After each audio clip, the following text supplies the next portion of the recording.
It occurred during Daniel's lavish gathering, one of those dazzling evenings when every guest exuded conceit, as if it were a signature scent.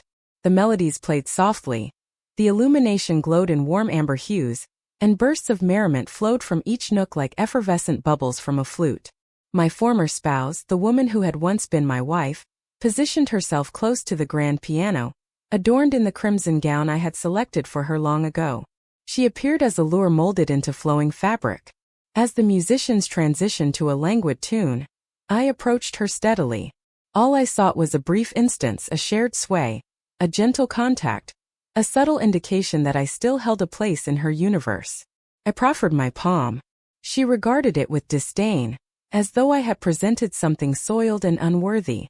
"You lack the merit to lay a finger on me," she declared, her mouth scarcely moving to form the words.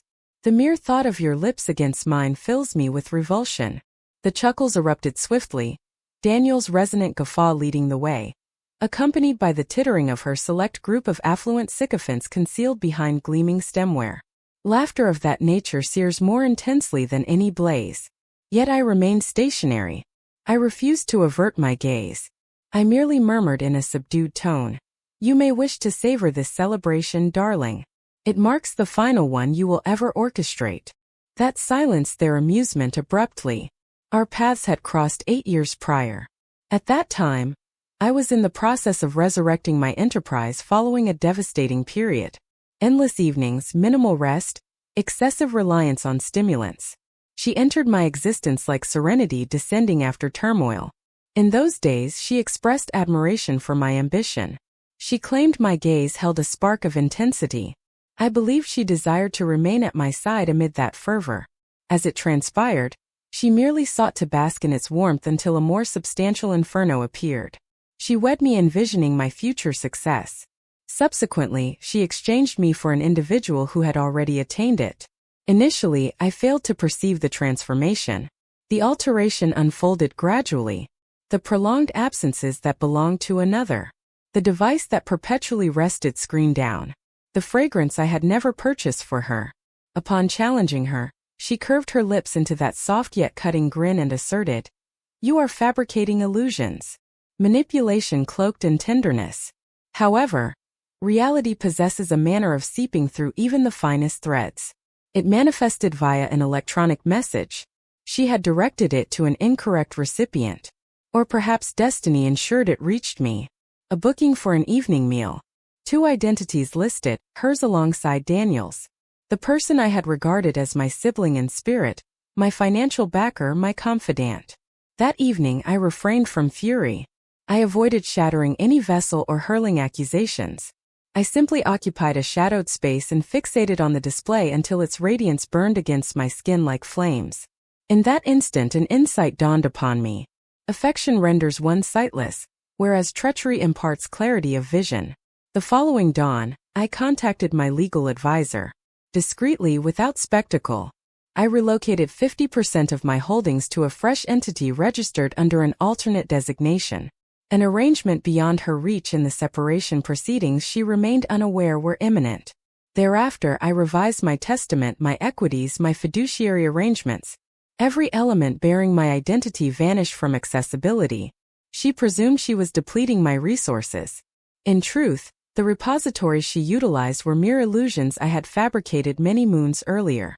Every withdrawal she executed, every extravagance she acquired using what she believed was joint wealth, drew exclusively from her portion. And I permitted her to continue unchecked. I allowed her to fashion her own noose. In parallel, the charismatic and self-assured Daniel remained oblivious to the fact that the information I had supplied him, the documents he employed to finalize his forthcoming major transaction, were infused with judicial toxins. An erroneously registered brand mark, an absent permit, a concealed obligation, elements that would emerge solely upon the agreement's consummation, triggering a cascade of litigation. They assumed my ignorance. In reality, I exercised restraint. Thus, when Daniel extended the summons to his festivities, I responded affirmatively. I grinned broadly, exchanged firm grips, partook of his vintages. I even extended felicitations regarding his impending consolidation. I maintained the identical composed demeanor that led others to confuse reticence with frailty. And as she demeaned me before the assembled crowd, I offered no rebuttal. Such a response proved unnecessary. The timer had already initiated its descent. For on that very occasion, as they raised glasses to their own hubris, Daniel's corporate network plunged into obscurity. The records evaporated. Backers withdrew support. The alliance disintegrated prior to the clock striking 12. By daybreak, media channels were already labeling it a devastating intrusion. And her identity appeared across multiple records linked to his international holdings, courtesy of the electronic trails I had strategically placed in the preceding fortnights. She was not merely involved. She occupied a pivotal role. By the hour she roused in Daniel's lofty residence the subsequent day, he had vanished. His communication device inactive, his counsel unresponsive, his dominion fracturing, with her finances immobilized, summons from authorities arriving, and no replies to her pleas. I recall the precise juncture when she appeared at my workplace. Devoid of cosmetics, stripped of pretension, merely urgency enveloped in high-end attire. "I implore you," she breathed. "You possess the ability to rectify this. You alone can intervene." I reclined in my chair, examining her as if encountering an unfamiliar figure. For what reason would I mend an issue I did not create? Moisture gathered in her eyes, genuine droplets on this occasion.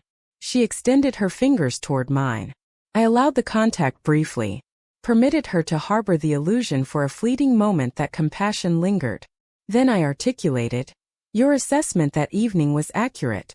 I am unfit to make contact with you, yet you are unfit to plead with me."